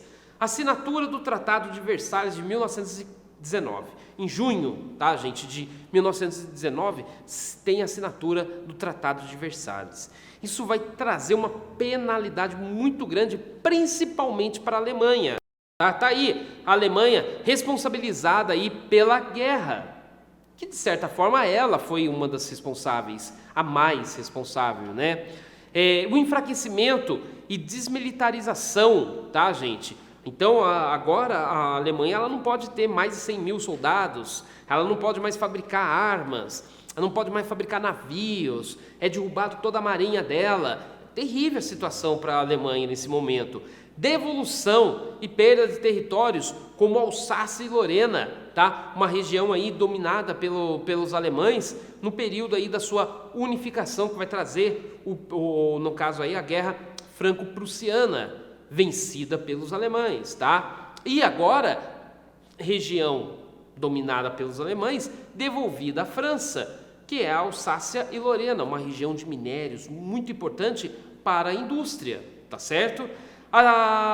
Cobranças de alta indenização. Então, gente, o Tratado de Versalhes, dentro desse processo da Primeira Guerra Mundial, vai ser um vexame, vai ser uma humilhação muito grande para esse estado chamado Alemanha. A Itália também vai ser punida, tá certo, gente? De uma forma um pouco mais, a Itália, ela acaba saindo também, né, aí da guerra, mais para o final, ela pede, né, para sair. Gente, um período que é um período importante vocês entenderem, tá? Que é o período entre guerras, é um período também que gostam de abordar aí no Enem, tá certo? Então a crise liberal, Grande Depressão, esse é o processo do período aí entre guerras, tá? Esse período de 1919 até 1939 aí que a gente marca. Quem vai ser o grande detonador de tudo isso, né? Os Estados Unidos com seu boom econômico e financeiro, inclusive até para ajudar a reconstruir aquela Europa destruída que nunca tinha sido tão destruída assim. Então os Estados Unidos, olha só que interessante, que gostoso, fazer guerra no quintal dos outros é gostoso, é que nem fazer festinha de aniversário, na casa dos outros é gostoso porque a bagunça fica lá. Aí você vai embora para sua casa, dormir na sua caminha quentinha, que é o caso dos Estados Unidos. A guerra aconteceu na onde? Lá, no além-mar. Olha só o tamanho do perigo. Então vamos lá, galera, olha só, os Estados Unidos fazendo guerra, então, lá na Europa é fácil. E fazer a reconstrução da Europa, requer o quê? Um grande crescimento econômico para os Estados Unidos. Só que você vai ter um problema seríssimo, a superprodução, inclusive o estilo de vida americano, tá? E isso vai ser importante dentro a gente entender, porque isso vai ser a ideia do consumo, a vida, né? Vender esse estilo de consumismo muito forte. Então você vai ter um processo de superprodução, mas também com a reconstrução da Europa, vai ter o consumo, mas daqui a pouco ele vai reconstruir. E daí vai ter um processo de subconsumo. Uma outra coisa, especulações crescente. Então, você vendia muito, agora você não vende tanto, mas você continua produzindo e especulando, falando que tem muito mercado, se vende as ações em altos preços, que na verdade já não era mais aquilo. E na hora que vai ter então aí um grande boom, né, chamado aí a Quinta-feira Negra, dia 24 de outubro de 1929, um grande conflito destruiu a Europa, abalou o mundo, mas nada comparado com esse problema econômico que os Estados Unidos vai impor ao mundo, tá certo? Então você tem aí, em 1929, a quebra da Bolsa, a quebra de Wall Street, tá, gente? Então vai ter a deflação, a falência. Imagina, tanta gente que pegou tantos dinheiros, tá? Venderam tantas coisas e foram lá e investiram tudo em bolsas de ações porque estava dando muito dinheiro aquilo. Só que era tudo especulação. E quebrou. Então muita gente, né, na falência, desempregados, muita gente desempregada, tá? Então, e que vai abalar todo o mundo, tá certo, gente? Então olha aí, mas a Primeira Guerra Mundial foi seguida por um tipo de colapso verdadeiramente mundial, sentido pelo menos em todos os lugares em que homens e mulheres se envolviam ou faziam uso das transações impessoais de mercado. Na verdade, mesmo os orgulhosos Estados Unidos, longe de serem um porto seguro das convulsões de continentes menos afortunados, se tornaram o epicentro aí deste e que foi o maior terremoto global, tá, gente? Medido aí em escala Richter dos historiadores econômicos, a Grande Depressão do entre guerras, Hobsbawm. Então tá aí, a Grande Depressão econômica que se abateu nos Estados Unidos e se alastrou pelo mundo capitalista, deveu-se à produção industrial norte-americana, ocasionada por uma falsa perspectiva de crescimento econômico pós-Primeira Guerra Mundial. Tá aí, de cara você já vê que é ela. Vitória alemã na Primeira Guerra? Não, tem nada a ver. Descontentamento da Revolução Russa, imagina, a Revolução Russa ela estava resolvendo a vida dela lá, vai fazer os movimentos econômicos dela lá, com, né, a ideia soviética até.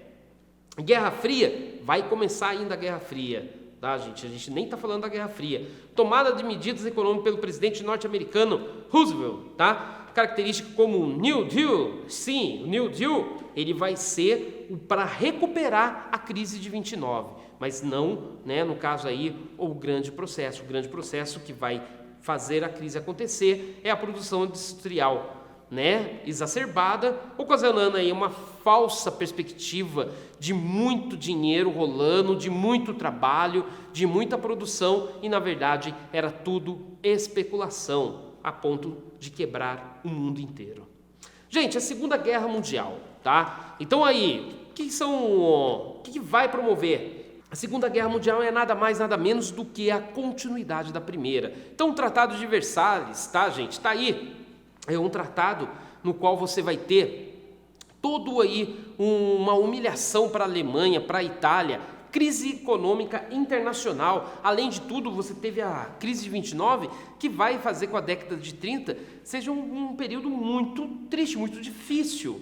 Então, o que vai dar espaço para o crescimento de um sistema aí, de uma ideologia chamado um nazifascismo, né? O nacionalismo, o autoritarismo, o antissemita, né? Aquele que não acredita, que era contra os judeus, a supremacia branca, né? O homem superior, inclusive o alemão vai acreditar muito nesse momento nisso. O expansionismo do eixo, então a Alemanha, a Itália e o Japão agora entrando, porque o Japão também vai passar por esse processo nacionalista, autoritário, tá, gente? Muito forte, né? Um fascismo japonês, no caso. Então, dentro desse processo, o expansionismo do eixo começa aí, então, pela Alemanha, Itália e Japão. Primeiro, a invasão aí, o rompimento do pacto de não violência, né? De não invasão aí da Polônia, e acontece pelos nazistas, pela Alemanha nazista, que não obedeceu o Tratado de Versalhes, que continuou fazendo armas, produzindo, tentando inclusive conquistar outros territórios e fortalecendo seu exército. Então você tem aí o processo para a Segunda Grande Guerra. Gente, que ela vai ser dividida em 3 momentos, tá? Primeiro momento aí, supremacia do eixo, 1939 até 1941. O equilíbrio de forças, 1942 até 43, que vai ser o equilíbrio, que vai trazer aí a Batalha de Stalingrado, que vai ser grande, porém vai trazer vitória, no caso aí, a vitória para a Tríplice, né, a Aliança, tá, gente? O Holocausto, que vai ser uma mancha dentro da história da humanidade, né? No caso aí, os campos de concentração, a morte aí, né, de eslavos, judeus e assim por diante. A derrota do eixo, você começa a derrotar, a fazer muitas derrotas, principalmente pela União Soviética vindo pela frente oriental, os Estados Unidos, França e Inglaterra vindo pela frente ocidental. Então, se invade Berlim e o Hitler então não dá continuidade. Só que essa guerra continua lá na Ásia, né, com o Japão fazendo ainda força, atacando no Havaí, a Pearl Harbor, né, que é bem conhecido. Então você tem o quê? Os Estados Unidos tendo a ação da bomba de Hiroshima e Nagasaki, tá? Em 1945, em agosto, no sul aí dessa ilha do Japão, no caso aí que vai destruir, que vai ser o uso da bomba nuclear. A partir desse momento, a guerra se encerra, tá certo, gente? E daí a gente vê aí, ó, após a Declaração Universal dos Direitos Humanos, né, pela ONU, em 1948, a Unesco publicou estudos de cientistas de todo o mundo que desqualificaram as doutrinas racistas e demonstraram a unidade do gênero humano. Desde então, a maioria dos próprios cientistas europeus, né, passou a reconhecer o caráter discriminatório da pretensa superioridade racial do homem, né, branco, e a condenar as aberrações cometidas em seu nome. Então, nessa ideia, né, de o homem superior, você vai ter várias barbaridades. A posição assumida pela Unesco a partir de 1948 foi motivada por acontecimentos então recentes, dentre os quais se destacavam o ataque feito pelos japoneses na base militar? Não, nada disso, era guerra. Desencadeamento da Guerra Fria vai acontecer, mas isso depois com a OTAN e com o Pacto de Varsóvia, tá, gente? Morte de milhões de soldados nos combates da Segunda Guerra Mundial? Sim, e isso vai ser muito triste e muito discutido, mas não é isso o fato. O fato principal é execução aí de judeus e eslavos presos em guetos, né, em campos de concentração nazistas, tá certo, gente? Lançamentos de bombas atômicas foi muito triste, não é para acontecer mais, mas não foi tão, né, na verdade não tem como a gente medir isso, mas a forma que foi tratada com os judeus e com os eslavos nunca mais pode se repetir, tá certo? Gente, para a gente encerrar a conversa nossa, Guerra Fria, tá? Um assunto aí, tensão da Guerra Fria, né? Vai ter aí a frente capitalista liderada pelos Estados Unidos, né? E pela União Soviética, que muito vão orientar a várias situações, inclusive a Guerra da Coreia, que a gente vê hoje, né? De 1950 a 53, você tem a divisão Coreia do Norte e a Coreia do Sul capitalista, Coreia do Norte, né, aí num sistema ditatorial, da mesma forma que acontece a Revolução Chinesa de Mao Tse-tung, no qual ela vai, né, se entregar à ideia de um sistema político comunista, mas com uma economia capitalista. A China, dentro dessa conversa, né, muito esperta.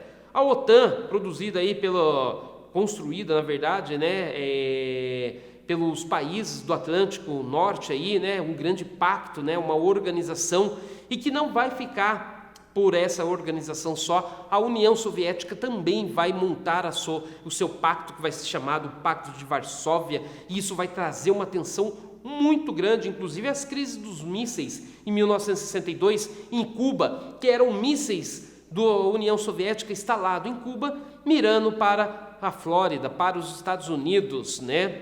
E também aí a Guerra do Vietnã. Por que a Guerra do Vietnã? A expansão do comunismo. Então, com essa justificativa, os Estados Unidos invade e perde, tá, gente, essa guerra. Então vamos lá. Embora os aspectos mais óbvios da Guerra Fria fosse o confronto militar e a cada vez mais frenética corrida armamentista, não foi esse o seu grande impacto.